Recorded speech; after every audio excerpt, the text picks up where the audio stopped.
Buenas noches. Las incapacidades médicas se están convirtiendo en un dolor de cabeza para empleados y empleadores. Si solo hay aislamiento, no hay consulta. Y sin médico, no hay documento que certifique. El debate apenas comienza. Ya están abiertas las inscripciones para aspirantes a Contralor General de la República para el periodo 2022-2026.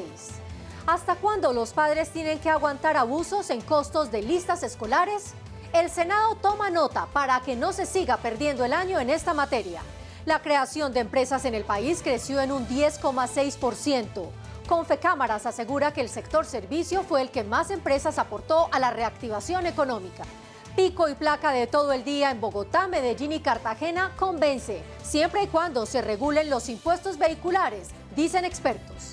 Sigue el éxodo de habitantes de Arauca a Vichada. Enfrentamientos entre el ELN y disidencias de las FARC los obliga a dejarlo todo.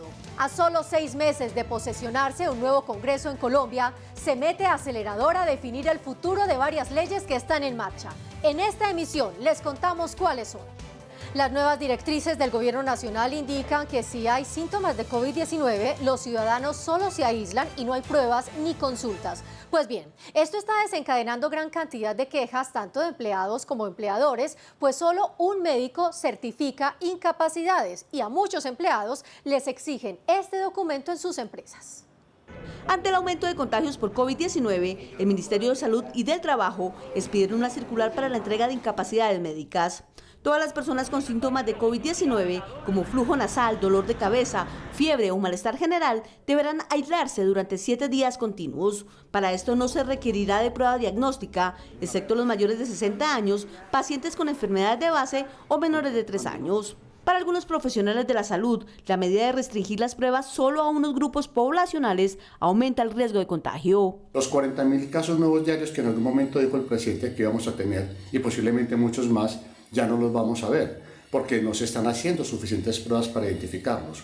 Por tanto, aunque esta política tiene como objetivo ser más eficiente en el uso de los recursos, desafortunadamente lo que está generando es aumentar el número de muertes, porque al aumentar la velocidad de transmisión hay más enfermos. Según los nuevos lineamientos, para las incapacidades por COVID no se requiere de prueba PCR o de antígenos como condición para reintegrarse al trabajo. Sin embargo, expertos recomiendan hacerse la prueba antes de volver a trabajar. Sería más prudente que antes de volver a trabajar las personas pudieran hacerse al menos una prueba de antígeno y estar seguros que no está eliminando virus y que no puede contagiar a la gente con la que va a trabajar. En cuanto a las incapacidades médicas, el médico debe indagar si el paciente puede hacer trabajo en casa, teletrabajo o trabajo remoto. Si no es así, deberás pedir la incapacidad por el periodo de aislamiento. Ya que los síntomas de este cuarto pico de pandemia son síntomas leves en las personas que ya están vacunadas y podrían seguir desde casa con las modalidades de teletrabajo. Las personas asintomáticas que hayan tenido contacto estrecho con diagnosticados con COVID y tengan su esquema de vacunación completo no tendrán necesidad de aislarse y pueden continuar con sus labores cotidianas. Pero si no se han vacunado, deberán hacerse la prueba con resultado positivo para obtener la incapacidad. A pesar de que el Gobierno Nacional ha garantizado las vacunas para que los ciudadanos no se infecten de COVID, 8 millones de colombianos no se han puesto el refuerzo. El llamado es a que asistan a los puntos de vacunación por la tercera dosis. Salven su vida y la de los demás. Cuando inició la pandemia, el miedo aterrorizaba al país. ¿Cuándo saldrá la cura?, pedían a gritos la vacuna. Ahora hay una y en el país se buscan a 20.000 colombianos que no quieren ponerse o completar el esquema. El ministerio los busca con mensajes. También crecen los grupos de activistas antivacuna. ¿Por qué? Este comportamiento en términos de salud pública puede ser absolutamente grave para los colombianos porque nos puede llevar otra vez a situaciones críticas y caóticas como las de hace 2 años. Y se explica no solamente porque nos relajamos y porque desestimamos los riesgos, sino porque hay un hastío y un cansancio de la situación que hemos venido teniendo en nuestros hogares. Lo cierto es que ya empiezan las clases y por directiva nacional, colegios y universidades sin distingo tienen que iniciar la presencialidad. La invitación es a que vacunen a los niños. Hoy 3.426.876 niños han recibido sus dosis y eso representa un 48.5% de la población infantil entre los 3 y los 11 años. Tenemos unos pocos días, lo que queda del mes de enero, para garantizar que los que entran en calendario A, que es el grueso de la población infantil en Colombia, esté vacunada antes de finalizar el mes de enero para que puedan ingresar en protección de burbuja los niños a las instituciones educativas. Otro aspecto que ha tomado relevancia es que las UCI están llenas por personas que aún no se han vacunado y no tienen el esquema contra COVID-19. Por eso desde el ministerio hacen un llamado a vacunarse. Las vacunas son efectivas. Las personas no vacunadas tienen significativamente mucho mayor riesgo de complicarse y morir que las personas vacunadas con esquema completo. Y como ya vamos a presentar en un informe posterior, este riesgo es incluso menor si se tiene la vacunación de refuerzo. No entendemos por qué todavía la gente no toma la conciencia necesaria, que lo único que puede evitar que la enfermedad se complique es el hecho de estar inmunizado. Desde el Senado también se evalúan algunas propuestas para que a las personas que no se vacunen se les imponga un impuesto, como ya ocurre en otros países. Hasta la fecha se han aplicado 68.600.000 dosis de vacuna contra el COVID-19. El presidente del Congreso de la República, Juan Diego Gómez, en compañía de la presidenta de Cámara de Representantes, Jennifer Arias, y las mesas directivas de la corporación, abrieron la convocatoria para elegir Contralor General de la República. Los interesados en ocupar este cargo podrán inscribirse desde el martes 1 de febrero hasta el jueves 3 de febrero a las 6 de la tarde. Los requisitos para la inscripción están detallados en la resolución 001 de 2022 que pueden encontrar en la página web del Senado, www.senado.gov.co, y en la de Cámara de Representantes, www.cámara.gov.co. La Universidad Industrial de Santander se encargará de realizar las pruebas pertinentes a todos los aspirantes a ocupar el cargo de Contralor General, que tendrá su elección en el mes de agosto. El presidente Iván Duque sancionó la Ley de Insumos Agrícolas, que busca regular el precio de estos materiales en la cadena agrícola y lograr así bajar los precios, que solo en pandemia, mire, ha tenido un incremento hasta del 80%. El sector productivo agrario ha clamado a gritos poner en cintura a los que hacen su agosto con los altos precios de los insumos agropecuarios. El 59% de los herbicidas y el 52% de los fertilizantes presentaron alzas durante el 2021. Insumos como los del café subieron un 70%, del arroz un 75% y de la papa un 33%. Estos mayores precios se han trasladado al consumidor final. En general todo, el aguacate está muy caro, la papa está demasiado costosa, todos los días sube. La yuca, todo ha subido, todo. Los campesinos también se quejan. Y que les bajen a los insumos, porque de esa forma no nos está quedando ni con qué trabajar.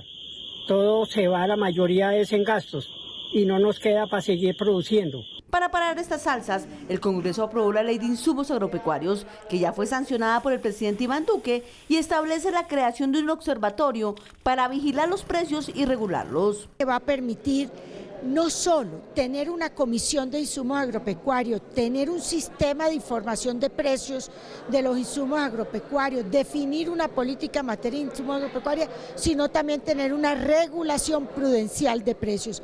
La ley crea además un fondo para los productores agrícolas, que este año contará con recursos por 70.000 millones de pesos. También fomentará la creación de empresas de economía mixta en las regiones para producir mezclas, abonos y fertilizantes y así no depender de las importaciones en un 100% como hoy ocurre. Donde productores puedan invertir los gobiernos regionales y el nacional para poder allí en un principio generar una central de mezcla y después una empresa generadora de abonos, de insumos, de fertilizantes. La ley también establece arancel del 0% para las importaciones de insumos agropecuarios, con lo que se busca reducir los costos y aumentar la rentabilidad de los campesinos y de los productores agrícolas. Y ya es común en esta época la angustia de padres de familia para poder comprar las listas de útiles que cada año suben sin control. Pues bien, esta queja reiterativa llegó al Senado y por eso le piden a las autoridades vigilar el tema para evitar abusos. Ante el regreso a las aulas de clases para los 9.800.000 estudiantes de colegios públicos y privados del país, empieza una nueva preocupación para los padres de familia: el costo de los útiles escolares. Los útiles escolares este año están bastante caros. Adicional a eso, están pidiendo una cantidad de cosas que a la final no sé si mi hija los vaya a utilizar. No pidan cosas que no vayan a usar, ahí piden demasiado papel higiénico, piden disfraces y en este momento pues la situación está muy complicada. Frente a esta situación, desde el Senado se hace un llamado a no abusar en los listados de los elementos que se pidan para este año. Un llamado especial para que en los colegios no soliciten, no pidan útiles inútiles. Y lo otro, a los comerciantes que por favor no especulen con los precios y a los alcaldes que ayuden con todo lo que son los paquetes escolares y facilitarle a nuestros niños que puedan llegar a recibir sus clases de manera presencial. Llamamos la atención a los entes de control, también al gobierno nacional, para que entre a regular el precio de los útiles escolares para no afectar más el bolsillo de los colombianos. Autoridades señalan que están haciendo seguimiento al tema para evitar abusos por parte de las instituciones educativas y piden a los padres de familia denunciar cualquier irregularidad. Las instituciones educativas no deben incurrir en prácticas restrictivas en la solicitud de materiales educativos porque el derecho a la educación y el bienestar de las niñas, niños y adolescentes y jóvenes debe ser una prioridad. Según la Defensoría del Pueblo, una de las quejas recibidas es la inclusión de textos importados en el valor de la matrícula, lo que genera incrementos hasta el 38% en los costos de las listas de útiles escolares. No termina de cuadrar en muchos ciudadanos de Bogotá, Medellín y Cartagena el pico y placa todo el día. Si bien para algunos ciudadanos y expertos la movilidad ha mejorado, muchos consideran que el valor de los impuestos debería bajar. El tema ya está en el Congreso, donde se plantea modificar la ley que regula estos costos.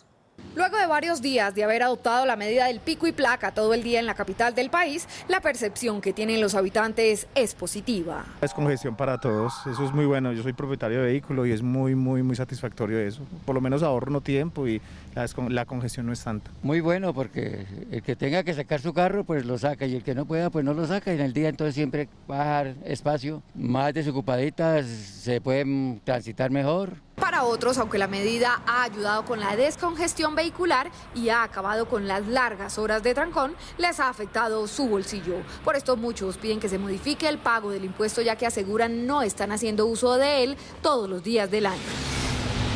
Nos están fregando porque si se supone que son 30 días deberíamos no pagar los pico y placa, porque tenemos los carros guardados y cómo vamos a pagar teniendo el carro guardado. Lo que es impuestos y lo que es tecnomecánica y seguro obligatorio. Por un lado bueno, porque pues se despeja, pero por otro lado el sistema económico, por ejemplo yo trabajo con mi carro, entonces ahí ya nos friegan. Al menos teníamos el chance de trabajar unas 5 horas, 6 horas, pero ya ahorita tengo el carro guardado todo el día, entonces ahí ya nos friegan. Expertos aseguran que este impuesto es necesario para el mantenimiento periódico de la malla vial. El impuesto a los vehículos es un impuesto a la propiedad, no al uso del vehículo. Está relacionado con el precio y no con qué tanto lo usamos o no lo usamos en las vías. En el caso de Bogotá pagamos en impuestos de vehículos del orden de 1.4 billones de pesos. Esto es una cifra considerable. Sin embargo, no alcanza ni siquiera para cubrir el mantenimiento periódico y rutinario de la malla vial. Aún así, ante el llamado de la ciudadanía, senadores anunciaron que trabajarán para legislar al respecto. Por esto buscarán hacer modificaciones a la ley que establece el pago del impuesto vehicular. Uno debe pagar los impuestos según lo que utiliza el vehículo. Pagábamos un impuesto de rodamiento por todo el año porque lo podíamos utilizar todo el año. Ahora, casi la mitad del año no se está utilizando el vehículo, por cuanto el impuesto debe ser también correspondiente al tiempo de utilización. Eso es lo que propondremos en la próxima legislatura. De esta forma se buscará que la medida no golpee drásticamente el bolsillo de quienes dependen de su carro para subsistir en ciudades que hoy están adoptando esta medida, como Bogotá, Medellín y Cartagena.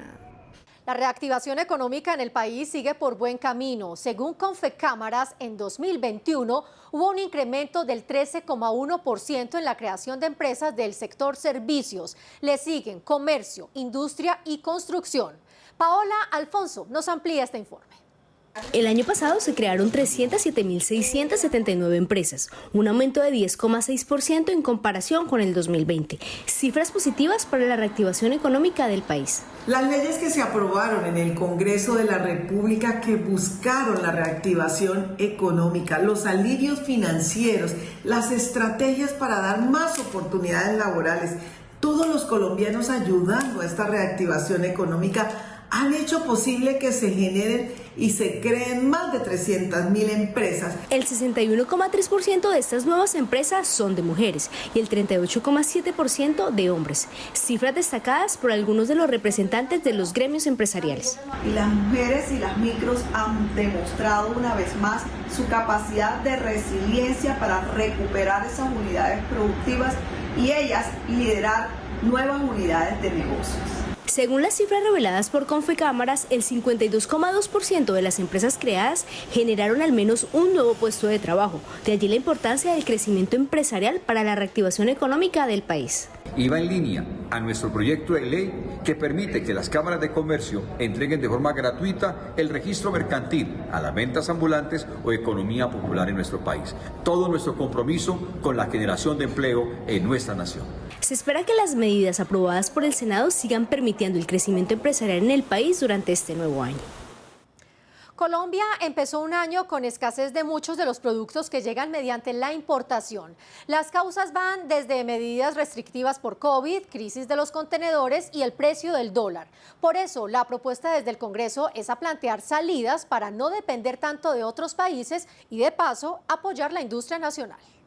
La escasez de varios productos, insumos y prendas de vestir en el país continúa por los efectos de la pandemia. La crisis de los contenedores se sigue viendo en el mundo entero y se intensificó en las últimas semanas. Volvió a subir el costo del flete entre Los Ángeles y Shanghai en la India, y esto es en la China, y esto es obviamente un indicador líder sobre los costos de transporte y sobre las dificultades que está teniendo el comercio internacional. Esta situación ha llevado a que los precios de muchos productos estén por las nubes. Todo está aumentado de precios. Ya no podemos comprar lo mismo con el mismo sueldo de antes. Hay que subió el sueldo, pero los precios de los alimentos siguen elevados. Este panorama ha beneficiado de cierta forma a la industria nacional, pues al haber escasez de los productos importados, se optan por los nacionales. Lo que demuestra que cuando falta mercancía de los países asiáticos, la producción nacional aumenta y el empleo aumenta también. Para algunos senadores, esta situación obedece a los TLC que acabaron con la producción nacional.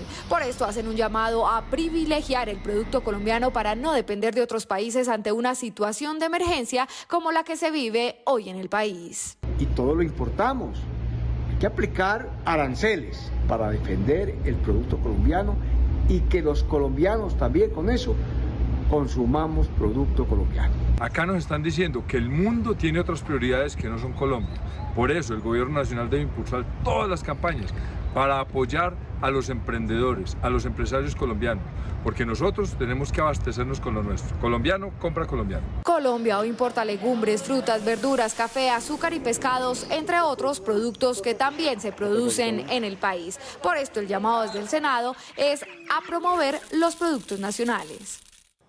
La Defensoría del Pueblo alerta por los desplazamientos que se han venido registrando desde el departamento de Arauca a causa de los enfrentamientos entre guerrilleros del ELN y disidencias de las FARC. Según la entidad, una diáspora se registra en este momento hacia El Bichada, huyendo de la muerte y rogando por su vida. Cerca de 50 muertos en Arauca. Guerrilla de las FARC y ELN no dan tregua y no dejan de sembrar el terror. En las calles, asesinatos, amenazas y el más reciente hecho, anoche en Saravena, un carro bomba. Este es el momento en el que estalla. Los próximos minutos, la ley del terror y la zozobra, un muerto y 4 heridos el saldo. Están sonando tiros. La comunidad, la más perjudicada. La guerra entre disidencias de las FARC y el ELN ha dejado desplazamiento en zona rural. Los adultos han empezado a sacar a sus hijos a otras ciudades para evitar ser reclutados por los grupos al margen de la ley. Pero quizá la situación humanitaria más crítica la presentan indígenas y campesinos. Los combates que han sido llevados al vecino país de Venezuela y zona ribereña del río Meta dejan al momento más de 30 familias indígenas desplazadas y que son acompañadas por la Defensoría del Pueblo. Desde la Regional Bichada de la Defensoría del Pueblo hemos venido brindando acompañamiento a cerca de 200 personas desplazadas desde Venezuela, que por cuenta de los enfrentamientos de las disidencias de la FARC y del ELN han venido llegando desde el otro lado de la frontera y que se suma a la crisis humanitaria que hemos venido atendiendo en Arauca desde inicios de este año. Desde el Senado aseguran que estos hechos no demuestran querer hablar de paz y ante esto el Estado debe garantizar la seguridad a los ciudadanos. Esa situación que está pasando, la cooptación del poder público en Arauca, la falta de eficacia en los resultados contra la criminalidad, exige ese estado de excepción que le devuelva la seguridad a los araucanos. Adelantamos la búsqueda activa de población desplazada, particularmente con las comunidades indígenas Sicuani, y encontramos que un total de 150 personas de 30 familias desplazadas se encuentran ubicadas a las orillas del río Meta. Desde la Defensoría del Pueblo hemos venido coordinando y articulando la atención humanitaria de emergencia, desde la institucionalidad del Estado y con el apoyo de la comunidad internacional. La guerra en Arauca entre estos grupos es por el control de los territorios y rutas del negocio de narcotráfico, contrario a lo que dicen defender. Y a propósito, un reciente informe de Naciones Unidas reveló que las cifras de desplazamiento en Colombia aumentaron en 2021 en un 196% comparado con 2020. Ante esta alarmante situación, senadores piden el cumplimiento de los acuerdos de paz para intentar bajar esta preocupante radiografía. En el último año, 72.300 personas fueron desplazadas por la violencia en nuestro país. Así lo revela un informe de la Oficina de Asuntos Humanitarios de Naciones Unidas. Es lamentable que a causa del actuar de las guerrillas y de los grupos narcoterroristas, así como de la violencia que ha propiciado el negocio del narcotráfico, se haya multiplicado el número de desplazados en nuestro país. Los responsables de estos son los terroristas y deben ser juzgados por su actuar. Las regiones más afectadas son Nariño, Cauca, Valle del Cauca y Norte de Santander. El desplazamiento forzado es resultado de acciones no solamente de grupos armados, sino de muchos intereses por los territorios. En el Chocó y para los indígenas Agua en la frontera con el Ecuador, lo que hay es una disputa por los recursos, por esas tierras que son tierras de propiedad colectiva, y hay intereses de convertirlas en tierras de propiedad privada para megaproyectos de madera, de oro y también para las rutas y acciones del narcotráfico. El 45% de la población víctima son afrocolombianos, el 20% son niños y niñas y el 13% indígenas. Fenómeno que resulta inexplicable, sobre todo en contextos en los que hubo restricciones a la movilidad por cuenta de la pandemia. Vergonzoso lugar de Colombia en el mundo en materia de desplazamiento por razones de violencia y por incumplimientos de un acuerdo de paz. Además, preocupa que solo el 26% de las personas desplazadas han podido retornar a sus hogares de origen, mientras que 53.159 continúan en situación de desplazamiento. Avanza un proyecto de ley que busca que sea mucho más fácil seguir accediendo a la justicia. La idea es crear los centros de conciliación de justicia para facilitar trámites, estar en más lugares y tener más celeridad en las respuestas. El proyecto unifica todas las normas existentes sobre el tema de conciliación y promueve el desarrollo de esta figura en el país para que los ciudadanos de manera ágil y gratuita puedan acceder a resolver sus conflictos judiciales. Lo que estamos buscando es que el ciudadano de a pie pueda acceder a estos centros de conciliación, haya gratuidad en la justicia y se les resuelva oportunamente el conflicto. Actualmente en Colombia hay 397 centros de conciliación entre públicos y privados. Con la creación del Estatuto de la Conciliación se crearían más. También se prioriza la gratuidad de la prestación del servicio de conciliación para las personas en condición de desplazamiento o de vulnerabilidad y se crean programas locales de justicia. Un mecanismo alternativo que nos va a servir para descongestionar la justicia y al ciudadano del común para que tenga un mecanismo que le permita encontrar una solución a su demanda de justicia sin la necesidad de acudir a las formalidades y a los costos de un proceso judicial. Conflictos familiares, patrimoniales, insolvencias económicas, separaciones, entre otros conflictos, son los que actualmente pueden resolver los ciudadanos en los centros de conciliación. Sobre todo aquellos en los cuales las personas pueden libremente disponer de los mismos. Por ejemplo, conflictos relacionados con las deudas, conflictos por arrendamientos, conflictos relacionados con el patrimonio familiar, con la cuota alimentaria, con la custodia de los menores de edad o de los mayores adultos, o en general con cualquier otro tipo de contrato. Según el proyecto, se crearía además el Sistema Nacional de Conciliación y se autorizaría a los centros de conciliación resolver conflictos entre los particulares y el Estado y conflictos de carácter laboral. Falta muy poco para terminar la última legislatura de este Congreso, que se renovará en marzo. Por eso se enfilan baterías para sacar proyectos como el Acuerdo de Escazú, la reforma al ICETEX, iniciativas que corresponden a las demandas del paro nacional y otras encaminadas a promover el emprendimiento y el fortalecimiento de la economía.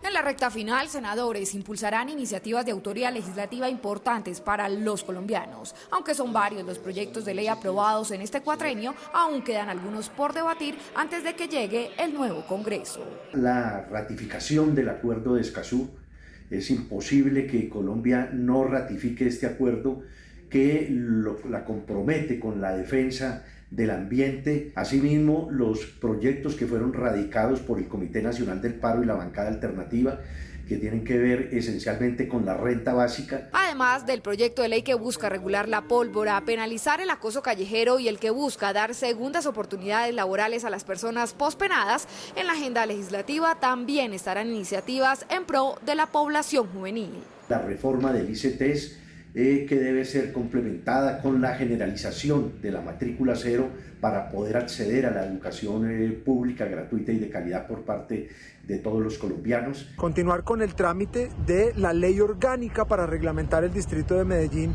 de innovación, ciencia y tecnología, para generar todo el marco normativo que permita potenciar este nuevo distrito muy beneficioso para todo el país. En materia económica también hay varias iniciativas que hacen trámite en el Congreso y que esperan ser debatidas, como la eliminación del 4 por mil, iniciativas en pro de la reactivación económica y la formalización, así como de emprendimiento y de reestructuración empresarial. También proyectos para apoyar a la mediana y gran empresa y para determinar el salario mínimo para técnicos y profesionales. Los debates de control político también ocuparán la agenda legislativa en lo que resta de esta legislatura. El Gobierno Nacional sancionó una ley para que las mujeres víctimas de violencia extrema sean priorizadas a la hora de obtener un subsidio de vivienda. Solo durante 2020 la pandemia dejó 99 feminicidios.